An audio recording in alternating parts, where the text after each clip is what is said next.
अस्सलाम वालेकुम। मैं डॉक्टर मुजीबुल हसन और आप लोगों को खुश आमदीद कहता हूँ अपने इस यूट्यूब के चैनल पर। आज इस वीडियो में हम डिस्कस करेंगे सिनोथस होम्योपैथिक मेडिसिन के बारे में। सिनोथस होम्योपैथिक मेडिसिन जो कि स्प्लीन इनलार्जमेंट के हवाले से इस्तेमाल कराई जाती है। स्प्लीन जिसे तिली कहा जाता है, जो कि इंसानी जिस्म में इम्यून सिस्टम के साथ कनेक्टेड होती है और काफ़ी ज़्यादा इम्पोर्टेंट रोल प्ले करती है।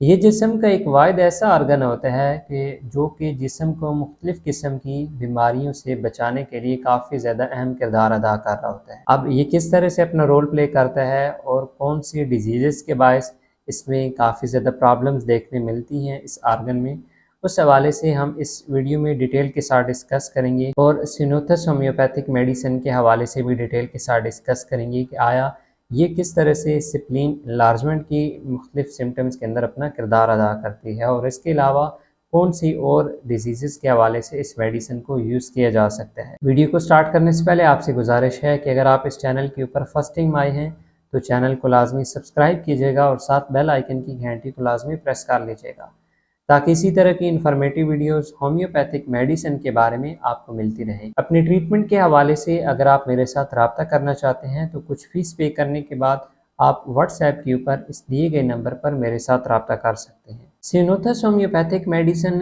बेसिकली 4 कंडीशंस के अंदर काफ़ी ज़्यादा इंपॉर्टेंट रोल प्ले करती है। First of all spleen enlargement के केस में कि जिसमें तिली काफ़ी ज़्यादा मुतासर हो जाती है, वर्म की कंडीशन में आ जाती है। अब ऐसे में कौन-कौन सी बीमारियाँ जिससे हमें पाई जा सकती हैं, उस हवाले से भी हम आगे चलकर बात करेंगे। दूसरे पे सिनोथस होम्योपैथिक मेडिसिन जिन पेशेंट्स में कोलेस्ट्रॉल का लेवल काफ़ी ज़्यादा हाई पाया जा रहा होता है और उनकी ब्लड वेसल्स के अंदर जो फैट्स के डिफरेंट पार्टिकल्स पाए जा रहे होते हैं, वो लोथड़ी की तरह जमा होने लग पड़ते हैं या जमने लग पड़ते हैं, तो ऐसी कंडीशन के लिए भी इस मेडिसिन को इस्तेमाल किया जा रहा होता है। थर्ड पे ये मेडिसिन हाई ब्लड प्रेशर वाले पेशेंट्स के हवाले से इस्तेमाल होती है। अब ब्लड प्रेशर हाई होने की रीज़न अगर तो कोलेस्ट्रॉल का लेवल काफ़ी ज़्यादा हाई हो तो ऐसी कंडीशन में ये मेडिसिन काफ़ी ज़्यादा बेस्ट रोल प्ले करती है। अब यहाँ पर सिनोथस के साथ चैलिडोनियम और क्लिस्ट्रीनियम जो होम्योपैथिक मेडिसिन है वो काफ़ी ज़्यादा बेस्ट रिजल्ट प्रोवाइड कर रही होती है। चौथी कंडीशन जिसमें इस मेडिसिन को काफ़ी ज़्यादा इस्तेमाल कराया जाता है, जिसमें मलेरिया फ़ीवर की कंडीशन में जो स्प्लीन होता है जो कि काफ़ी ज़्यादा डिस्टर्ब हो जाता है, तो ऐसे में इस मेडिसिन का काफ़ी ज़्यादा इम्पोर्टेंट रोल देखने मिलता है। हम वन बाय वन इन तमाम तर कंडीशंस के हवाले से भी, इन तमाम तर प्रॉब्लम्स के रिलेटेड भी डिटेल के साथ डिस्कस करेंगे। सबसे पहले डिस्कस करते हैं कि आया जो ये मेडिसिन है जो कि स्पेशली स्प्लीन के हवाले से अपना रोल प्ले करती है, तो स्प्लीन बेसिकली हमारे जिस्म में क्या क्या फंक्शन परफॉर्म करता है। स्प्लीन बेसिकली एक स्मॉल ऑर्गन है जो कि वाइटल फोर्स का किरदार अदा कर रहा होता है हमारे जिस्म में, जो कि स्टमक के बैक साइड पे हमारी लेफ़्ट साइड की जो रिब होती है, जो लेफ़्ट साइड वाली पसली होती है लास्ट वाली, वहाँ पर ये ऑर्गन पाया जा रहा होता है। बेसिकली ये हमारे जिस्म में 5 तरह के फंक्शंस प्रोवाइड कर रहा होता है, जिसमें सबसे पहले फंक्शन है स्प्लीन ने हमारे जिस्म में पाए जाने वाले ब्लड को फिल्टर करना है। हमारे जिस्म में पाए जाने वाले ब्लड में जो डैमेज रेड ब्लड सेल्स होंगे या एबनॉर्मल रेड ब्लड सेल्स होंगे, उनको इसने खारिज करना है। दूसरे पे इसने जो हमारे जिस्म में पाए जाने वाले डिफरेंट किस्म के बैक्टीरियाज या वायरसेस होंगे या हार्मफुल जो माइक्रो ऑर्गेनिजम्स होंगे, जो हमारे जिस्म को नुकसान पहुंचाने वाले बैक्टीरियाज या वायरसेस होंगे, उनको इसने किल करना होगा। और तीसरे पे इसने हमारे जिस्म में पाए जाने वाले जो आयरन होगा उसको रिसाइकल करना है।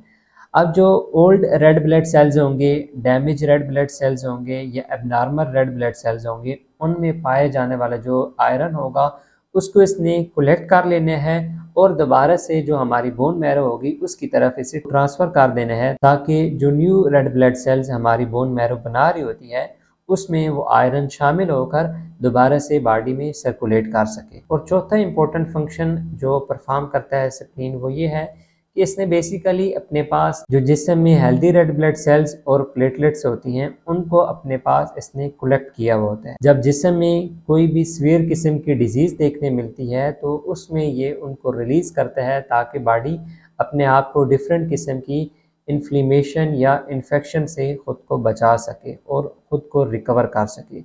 मोस्टली केसेस में आपने देखा होगा कि जिन पेशेंट्स की तबीयत काफ़ी ज़्यादा अचानक नासाज़ हो जाती है तो उनके डॉक्टर की जानिब से कहा जाता है कि आप बेड रेस्ट करें, जब वो कुछ टाइम बेड रेस्ट करते हैं या कुछ टाइम गहरी नींद के अंदर जाते हैं तो उन्हें अपनी तबीयत में वाज़ेह तौर पर बेहतरी महसूस हो रही होती है। अब यही वो ऐसा स्टेज होता है जहाँ पे स्प्लीन अपना फंक्शन प्रॉपरली परफॉर्म करता है। वो अपने इन रेड ब्लड सेल्स को जो काफ़ी ज़्यादा हेल्दी होते हैं या प्लेटलेट्स को रिलीज़ करता है, वो ब्लड के अंदर शामिल होकर जो इन्फेक्शन पाई जा रही होती है उसको आहिस्ता-आहिस्ता ख़त्म करते हैं और जिस्म में तंदुरुस्ती देखने मिलती है। इन 4 फंक्शंस के बाद जो लास्ट पे 5वां फंक्शन है वो काफ़ी ज़्यादा इम्पोर्टेंट है। जब बच्चा पैदा होता है और उसकी बोन मैरो उस तरह से अभी रेड ब्लड सेल्स नहीं प्रोड्यूस कर पा रही होती, तो ऐसे में स्प्लीन ही वो वाहिद आर्गन होता है जो कि छोटे बच्चों के अंदर रेड ब्लड सेल्स को बना रहा होता है और जिसमें जो बच्चे के अंदर हमें नशोनुमा देखने मिलती है या उसके बॉडी में जो ग्रोथ देखने में रही होती है वो उसी एक आर्गन के बायस ही देखने में रही होती है। अब जब हम इस तरह के आर्गन्स के रिलेटेड बात करते हैं तो काफ़ी ज़्यादा इंसानी सोच तजस्सुस में चली जाती है कि खुदा ताला ने किस तरह से एक इंसान के अंदर इतने ज़्यादा फंक्शंस करने वाले डिफरेंट आर्गन्स को रखा है जिसकी बदौलत एक इंसान चल फिर रहा होता है। वीडियो के स्टार्टिंग में मैंने आपके साथ शेयर किया था कि सिनोथस जो होम्योपैथिक मेडिसिन है ये स्प्लीन में इनलार्जमेंट की प्रॉब्लम जब देखने मिले तो वहाँ पर ये मेडिसिन इस्तेमाल होती है। अब इनलार्ज स्प्लीन की जो ये डिज़ीज़ होती है इसे स्प्लीनोमेगला कहते हैं। इस वजह से जिस्म के अंदर जो इन्फेक्शन स्टार्ट होती है उसे मोनोन्यूक्लियोसिस कहते हैं। मोनोन्यूक्लियोसिस की कंडीशन में जो जिस्म के मुख्तलिफ आर्गन्स डिस्टर्ब होते हैं उसमें सेरिफेरस लिवर होता है। जिगर जब काफ़ी ज़्यादा डिस्टर्ब होता है तो ऐसे में पेशेंट्स में जो प्लेटलेट काउंट होती है वो काफ़ी ज़्यादा तेज़ी के साथ गिरने लग पड़ती है और ऐसे पेशेंट्स में जब भी अगर जिस्म की किसी हिस्से में कट लग जाए तो उनका खून काफ़ी ज़्यादा देर तक रिसता रहता है और खून को रोकने के लिए जमने के लिए काफ़ी ज़्यादा टाइम लग जाता है। ऐसे पेशेंट्स में मोस्टली पीले यरकान की प्रॉब्लम भी देखने में रही होती हैं। ऐसे पेशेंट्स की आइज़ काफ़ी ज़्यादा येलो हो जाती हैं, वो इसलिए क्योंकि इनके जो रेड ब्लड सेल्स होते हैं वो काफ़ी ज़्यादा तेज़ी के साथ डैमेज होने लग पड़ते हैं। ऐसी कंडीशन के लिए जो सिनोथस होम्योपैथिक मेडिसिन है ये काफ़ी ज़्यादा बेस्ट रोल प्ले करती है। जो मलेरिया की कंडीशन होती है उसमें भी सेम यही चीज़ देखने में रही होती है कि पेशेंट में जो प्लेटलेट काउंट होती है वो काफ़ी ज़्यादा तेज़ी के साथ गिर जाती है। अब ऐसी कंडीशन में एक तो पपीते का जो जूस होता है वो काफ़ी ज़्यादा बेस्ट रोल प्ले करता है।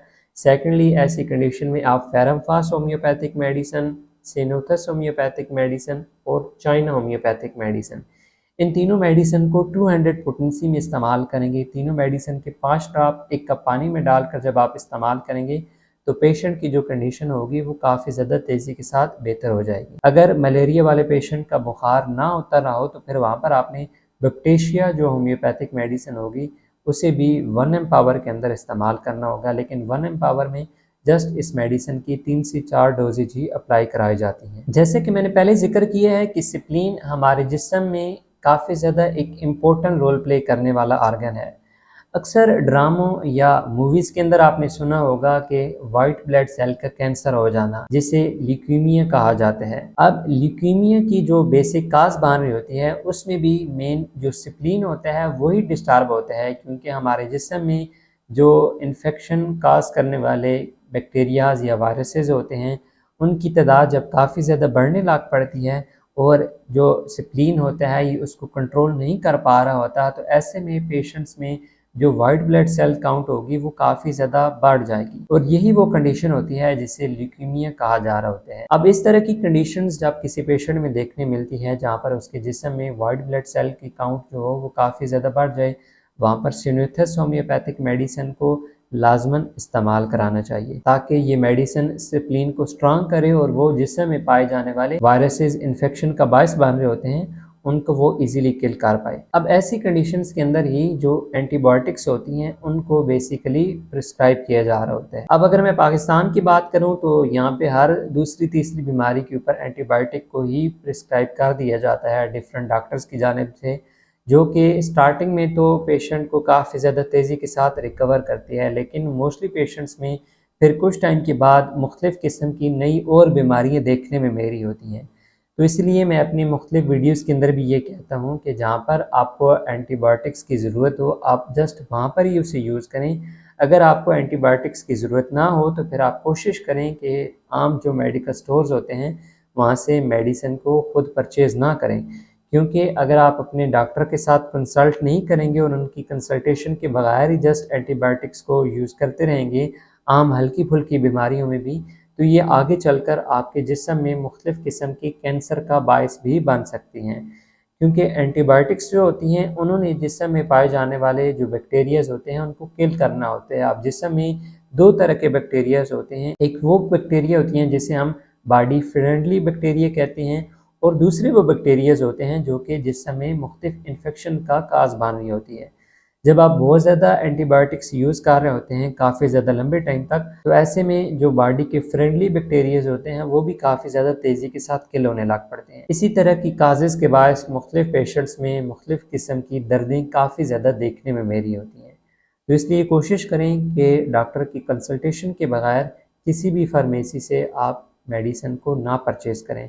ना आप होम्यो मेडिसिन डॉक्टर की परमिशन के बगैर यूज़ करें और ना ही एलोपैथिक मेडिसिन को आप डॉक्टर की परमिशन के बगैर इस्तेमाल करें। वापस आते हैं अपने टॉपिक की तरफ। सिन्यूथस जो होम्योपैथिक मेडिसिन है ये एक दो और कंडीशंस के अंदर भी इस्तेमाल होती हैं, जैसे कि ये मेडिसिन उन पेशेंट्स में भी यूज़ होती है जिनके लंग्स हल्के फुल्के डिस्टर्ब हुए हुए हों और उनको खांसी वगैरह काफ़ी ज़्यादा रहती हो और साथ उनका म्यूकस डिस्चार्ज होता हो। यहाँ पर एक बात अपने अपने माइंड में लाजमा रखनी होगी कि इस तरह के पेशेंट्स का स्प्लीन काफ़ी ज़्यादा डिस्टर्ब होगा, उन पेशेंट्स का लिवर डिस्टर्ब होगा और साथ उनमें लंग्स की ये प्रॉब्लम भी देखने मेरी होगी। तो ऐसी सिचुएशन के अंदर जस्ट आप इस मेडिसिन को यूज़ कर सकते हैं। इसके अलावा इस मेडिसिन को उन फीमेल्स में भी इस्तेमाल कराया जाता है जिनको लिकोरिया का डिस्चार्ज काफ़ी ज़्यादा होता हो लेकिन उनके जो डिस्चार्ज का कलर हो वो येलोइश हो। अब यहाँ पर मेन पॉइंट वही आ जाएगा जो स्टार्टिंग में मैंने कहा है कि ऐसे पेशेंट का लिवर डिस्टर्ब होता है, तो कोशिश करें जिन फीमेल्स में येलोइश लिकोरिया का डिस्चार्ज देखने में रहा हो तो वो अपना लिवर फंक्शन टेस्ट LFT लाजमन कराएं, ताकि आपको कंफर्म हो जाएगा कि आया आपके लिवर में प्रॉब्लम पाई जा रही है या जस्ट ये लिकोरिया का ही इशू है। अब हम डिस्कस करते हैं कि इस होम्योपैथिक मेडिसिन को आपने इस्तेमाल कैसे करना होगा। सिनोथस होम्योपैथिक मेडिसिन को मोस्टली 3x पावर के अंदर इस्तेमाल कराया जाता है या फिर मदर टिंचर फार्म में इस्तेमाल कराया जा रहा है। इस मेडिसिन को आप मदर टिंचर फार्म में या 3x फार्म में जब इस्तेमाल करेंगे तो इसके आपने 10 कतरे 1 गिलास पानी में डालकर 3 टाइम अप्लाई करने होंगे खाने से पहले। और जब आप इस मेडिसिन को मलेरिया फीवर के हवाले से इस्तेमाल करें तो फिर कोशिश करें कि इस मेडिसिन को 30 या फिर 200 पोटेंसी के अंदर इस्तेमाल किया जाए। 30 या 200 पोटेंसी में इस मेडिसिन के 5 ड्रॉप 1 कप पानी में डालकर आपने 3 टाइम अप्लाई करनी होंगी। मेडिसिन के ड्यूरेशन में कोशिश करें कि आप बॉयल हुआ हुआ पानी इस्तेमाल करें पीने के लिए ज़्यादा से ज़्यादा, और इसके अलावा सब्ज़ी और दालें वगैरह ही खाने में इस्तेमाल करें। फ्रूट्स आप तमाम तरह इस्तेमाल कर सकते हैं। कोशिश करें कि स्ट्रॉबेरी वगैरह अगर आप इस्तेमाल करें तो उसका रिज़ल्ट आपको काफ़ी ज़्यादा क्विक देखने मिलेगा और आपकी जो भी प्रॉब्लम पाई जा रही होगी वो काफ़ी ज़्यादा तेज़ी के साथ बेहतर हो जाएगी। कोई क्वेश्चन हुआ इस होम्योपैथिक मेडिसिन के हवाले से तो आप कमेंट्स के अंदर पूछ सकते हैं, या अगर आप अपने ट्रीटमेंट के हवाले से मेरे साथ रब्ता करना चाहें तो कुछ फ़ीस पे करने के बाद आप व्हाट्सएप के ऊपर इस दिए गए नंबर पर मेरे साथ रब्ता कर सकते हैं। मिलते हैं फिर नेक्स्ट वीडियो में, तब तक के लिए फ़ी अमानिल्लाह।